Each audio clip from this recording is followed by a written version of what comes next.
warahmatullahi wabarakatuh. Halo teman-teman semua, perkenalkan nama aku Galuh Pushpa Pitaloka dengan NIM 202407100113. Aku dari program studi Komunikasi dan Penyiaran Islam, penjurusan konseling kelas C 2024 di Universitas Muhammadiyah Yogyakarta. Nah, teman-teman semua, di sini aku akan membuat video tentang tokoh berpengaruh atau pemimpin yang prophetic leadership itu bagaimana sih gitu. Nah, sebelum memasuki videonya, selamat menyaksikan semua. Jangan lupa like dan komen, oke? Selamat menyaksikan. Nah, teman-teman, sebelum memasuki sesi wawancaranya nih, aku pengen nanya dulu ke kakaknya. Kak, boleh dong Kak diceritain gimana sih biografi singkatnya? Sebentar, FYI ini kakak aku ya guys. Kita kandung, cuman beda 3 tahun doang. Nah, silakan. Baiklah, sebelumnya terima kasih atas waktunya dari Ananda Shiva yang telah menyempatkan waktu untuk mewawancara kami pribadi. Sebelumnya izinkan kami untuk memperkenalkan diri. Nama saya Aufa Dita Maritya Putra yang akrab disapa Aufa. Saat ini saya berstatus sebagai mahasiswa aktif di semester 6 Prodi Pendidikan Bahasa Arab di Sekolah Tinggi Ilmu Tarbiyah Madani Yogyakarta. Sedikit saya ceritakan terkait dengan biografi saya. Saya lahir pada di Jambi, yakni pada tanggal 28 Mei 2004. Kemudian juga saya status dari ataupun riwayat pendidikan saya yang pertama mulai dari SD, saya kelulusan dari SD T.A. Dahlan Kota Jambi, kemudian melanjutkan pendidikan saya di SMP Negeri 1 Kota Jambi, dilanjutkan pula estafet pendidikan saya yakni ke SMA Negeri 2 Kota Jambi. Kemudian saya masuk ke Sekolah Tinggi Ilmu Tarbiyah Madani Yogyakarta. Nah, sedikit saya ceritakan bahwasanya saya merupakan demisioner Presiden Mahasiswa BEM Stigma Yogyakarta, yakni angkatan 2000 ataupun periode 2024-2025. Dan juga saya merupakan saat ini yakni wakil prodi ataupun wakil himpunan mahasiswa pendidikan bahasa Arab. Kemudian juga saya pernah menjabat menjadi ketua Lajnatul Thalaba Jamilur Rahman tahun 2023. Kemudian juga saya mengikuti berbagai kegiatan baik di kampus, kemudian luar kampus, baik di internal maupun eksternal kampus, baik di Yogyakarta sendiri maupun di seluruh nasional Indonesia umumnya. Saya juga mengikuti baru-baru ini yakni presenter di salah satu kegiatan stories di Universitas Islam Indonesia di Yogyakarta. Oke, baik. Wah, keren sekali ya kakak ini guys. Nah, kisah inspiratifnya tuh kayaknya banyak ya. Bukan kayaknya, emang banyak gitu. Nah, langsung saja ya Kak ya ke pertanyaan wawancaranya itu. Nah, yang pertama itu mungkin bisa diceritakan sedikit ya mengenai perjalanan kakak hingga berada pada posisi saat ini. Pastinya udah banyak lah ya pencapaian gitu dalam hidup. Nah, boleh tuh Kak di-spill. Oke, terkait dengan diceritakan sedikit ya. Jadi kebetulan saya yang mana backgroundnya dari SMP, SMA, nah itu saya ikut organisasi. Namun organisasi saya itu tidak berbasis seperti OSIS ataupun OSMA dan lain sebagainya.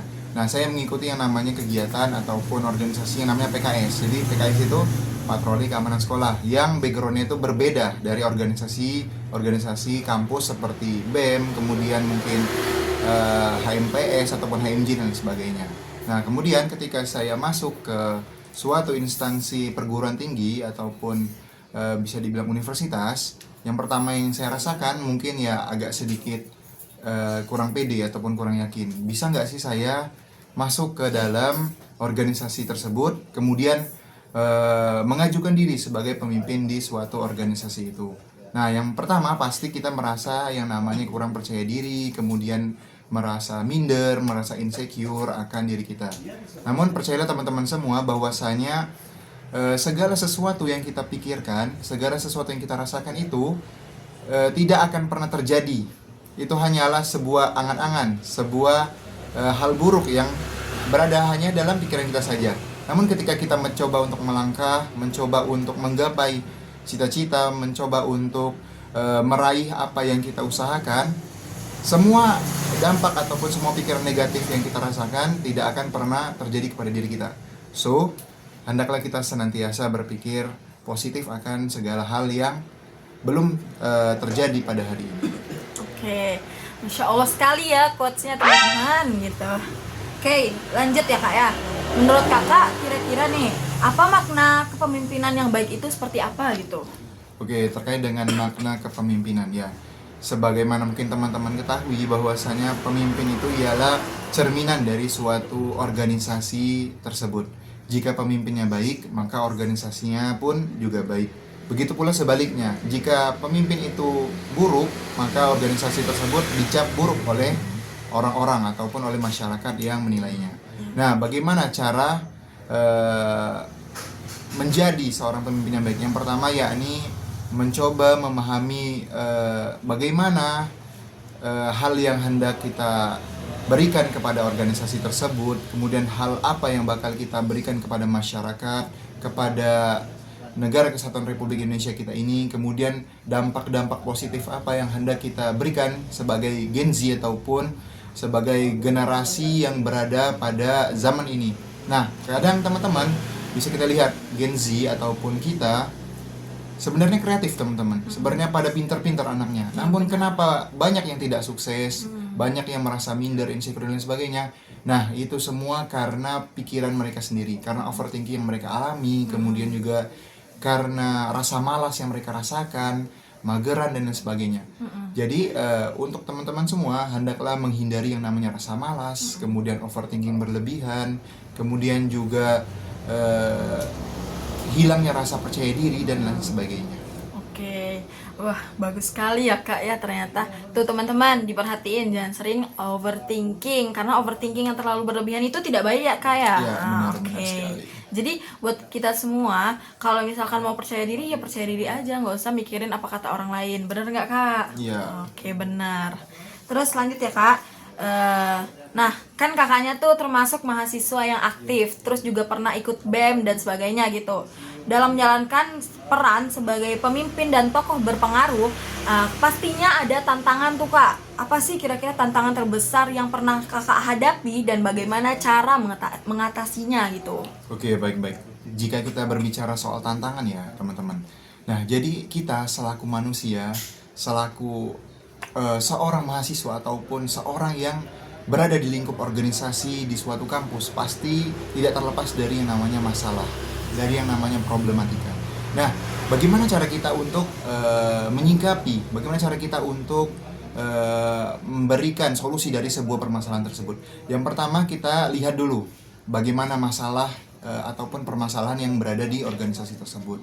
Kemudian pentingnya yang namanya komunikasi antara seorang pemimpin, seorang anggota, kemudian dengan koordinasi ataupun koordinator dari sebuah organisasi tersebut. Nah, kemudian selain dari komunikasi juga pentingnya menaruh rasa kepercayaan kepada anggota kita. Jadi tidak melulu seorang pemimpin itu langsung menjudge, oh Anda tidak bisa melakukan hal demikian, mending Anda langsung video ataupun keluar dari organisasi tersebut. Atau sebaliknya, seorang anggota tidak mempercayai pemimpinnya sepenuhnya, wah ini beliau tidak bisa memimpin, hendaklah kita kudeta dan lain sebagainya. Nah, ini merupakan suatu sikap yang salah ataupun suatu problematika yang sering kali terjadi di organisasi mahasiswa khususnya pada jenjang ataupun pada internal kita sendiri. Nah, kemudian juga masalah eksternal nih. Nah, masalah eksternal juga lebih parah dampaknya daripada internal.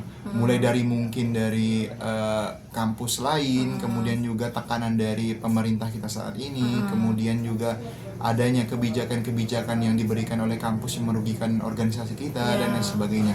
Nah, jadi yang terpenting yang pertama sama tetap jawaban saya, yakni yang pertama komunikasi diperbaiki, baik itu komunikasi dengan anggota, kemudian juga komunikasi dengan aparat pemerintahan, pemangku pemerintah, kemudian juga komunikasi dengan instansi pendidikan kita. Nah, kemudian juga yang paling utama yakni memperbaiki hubungan kita dengan siapapun itu. Iya, oke. Berarti tetap kita harus membangun kepercayaan gitu ya Kak, trust gitu ke orang lain. Terus juga kita jangan menjudge orang dari luar gimana sih kemampuan orang tersebut, padahal kalau yang kita tahu itu orang itu sudah berusaha gitu ya Kak ya. Benar. Oke. Nah, ada hubungannya tadi sama kakaknya. Kakaknya tadi ngomong kalau komunikasi itu penting. Nah, di sini komunikasi, saya akan bertanya juga, kan komunikasi itu penting ya.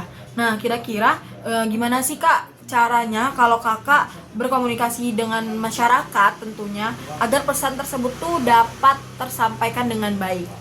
Oke, kalau tadi saya berbicara soal bagaimana internal maupun eksternal, baik dari kampus, lingkungan mahasiswa dan sebagainya. Nah, ini kita berbicara soal masyarakat nih teman-teman. Jadi bagaimana cara kita membawa diri kita, membawa organisasi kita untuk memberikan rasa keamanan, rasa kepercayaan masyarakat kepada diri kita. Nah, yang pertama yang perlu kita perhatikan yakni apa hal yang dapat kita berikan kepada masyarakat. Nah, terkadang kan masyarakat ini hanya melihat, oh ini mahasiswa loh. Mahasiswa, pandangan mereka terhadap mahasiswa sekarang dan mahasiswa pada zaman-zaman dulu, pada mungkin Berbeda zaman ya. bapak kita, zaman kakek kita, buyut kita dan sebagainya. Nah, pandangan pemerintah terhadap pandangan masyarakat terhadap kita selaku mahasiswa itu sangat berbeda dibandingkan dengan zaman-zaman sebelumnya. Kenapa? Karena mahasiswa sekarang cenderung yang namanya mahasiswa kupu-kupu, kayak kuliah pulang dan sebagainya. Kemudian mahasiswa yang tidak aktif dalam diskusi, mahasiswa yang tidak dapat menyampaikan aspirasi masyarakat, mahasiswa yang tidak dapat menyuarakan suara rakyat, mahasiswa yang tidak dapat, ya bisa dibilang mengabdi kepada negara Kesatuan Republik Indonesia. Nah, hal itu yang perlu kita benahi semua teman-teman. Yang pertama, kita kembalikan rasa amanah ataupun kepercayaan dari masyarakat itu. Kita jalin komunikasi yang baik, mulai dari mungkin kepala desanya, kepala lurahnya, kepala RT-nya dan lain sebagainya. Nah, kemudian ketika kita diberikan ruang, ketika kita diberikan kesempatan untuk dipercayai, maka hendaklah kita jangan sekali-kali untuk menyia-nyiakan kepercayaan yang telah diberikan. Kita berikan tenaga kita, pikiran kita, waktu kita sepenuhnya bagi masyarakat. Nah, juga ketika kita telah diberikan kesempatan dan juga amanah oleh rakyat ataupun masyarakat, hendaklah kita terus-menerus menjalin hubungan yang baik. Nah, kadang ketika adanya demisioner ataupun penurunan dari jabatan sebelumnya, nah dilanjutkan oleh estafet jabatan sebelumnya. Nah, terkadang hubungan ataupun jalinan yang telah dibangun di tahun sebelumnya tidak dilanjutkan oleh tahun ini. Nah, terkadang hal yang tidak continue itu continue. Nah, kemudian juga terciptalah hubungan yang harmonis antara mahasiswa dengan masyarakat yang berada di lingkungan kampus. Oke, berarti sangat ini ya, kita tetap berpengaruh ke masyarakat walaupun kita dimanapun berada gitu. Nah, kira-kira cara mengambil keputusan yang tepat tuh Kak, kan juga pasti menghadapi perbedaan ya, itu gimana sih kakaknya gitu? Oke, terkait dengan bagaimana cara mengambil keputusan. Nah, sebagaimana yang berada pada sila keempat, yakni kerakyatan yang dipimpin oleh hikmat, kebijaksanaan dalam permusyawaratan perwakilan. Nah, kita lihat, maksudnya yang pertama dengan hikmah. Bagaimana cara kita memberikan suatu keputusan, suatu ide itu dengan hikmah, dengan pandangan yang bijak, kemudian kita kemukakan dalam permusyawaratan. Nah, permusyawaratan, hendaklah kita melakukan sebuah permusyawarah, kemudian juga bermusyawarah, diskusi dengan antara pemimpin dengan anggotanya, antara ketua dengan kemudian juga divisi-divisi lain sebagainya. Nah, kemudian hingga muncul yang namanya kata mufakat ataupun kesepakatan bersama. Jadi hendaklah menjalin kepercayaan ataupun menjalin diskusi yang hangat antara pemimpin dan juga anggotanya hingga tercipta yang namanya kata ataupun kalimat mufakat itu. Oh, oke. Nah, sebelum closingan ya Kak, boleh deh dikasih pesan dan motivasi khususnya bagi mahasiswa seperti saya sendiri ya. Karena kita sama-sama mahasiswa, cuman kan kakaknya udah mau akhir gitu kan. Nah, kasih dong apa gitu motivasi gimana sih kalau misalkan kita tuh dapat menjadi pemimpin yang bertanggung jawab dan tentunya juga bermanfaat bagi masyarakat gitu. Oke, baiklah. Yang pertama terkait dengan motivasi ya. Jadi, saya memotivasi diri saya pribadi dan kepada teman-teman semua, hendaklah kita selaku anak muda jangan terlalu overthinking, jangan terlalu berpikiran negatif, buanglah segala hal negatif yang berada pada pikiran kita. Kemudian hendaklah kita percaya diri atas segala kemampuan yang kita miliki. Kemudian juga ya, kita sebagai anak rantau ya, yang jauh dari tanah kelahiran kita, jauh dari kampung halaman kita menuntut ilmu di kampus khususnya di Yogyakarta ini yang saat ini kita tempuh pendidikan di sana. Nah, hendaklah kita jangan berkecil hati. Oh, saya bukan akamsi Jogja. Oh, saya bukan berasal dari tanah Jawa. Oh, saya juga bukan berasal dari background akademik dan lain sebagainya. Nah, hendaklah kita ubah mindset itu hingga muncullah suatu yang namanya kepercayaan diri, suatu semangat dalam menjalani hidup, kemudian juga berbesar hati dan juga semangat akan hal-hal ataupun cita-cita yang hendak kita peroleh. Oke. Berarti teman-teman, kepercayaan diri itu sangat penting. Bukan jangan insecure juga tadi ya Kak. Terus juga jangan overthinking yang berlebihan gitu. Karena itu sesuatu yang berlebihan itu tidaklah baik teman-teman. Oke. Nah, mungkin terima kasih banyak ya Kak atas jawaban-jawaban yang sangat Masya Allah tabarakallah tadi ya Kak. Nah, terus mungkin itu saja yang bisa aku dan kakak ini sampaikan di dalam video ini. Terima kasih. Semoga dengan apa yang kita sampaikan dapat bermanfaat dan juga dicontoh dalam kehidupan sehari-hari. Terima kasih. Wassalamualaikum warahmatullahi wabarakatuh. Dadah.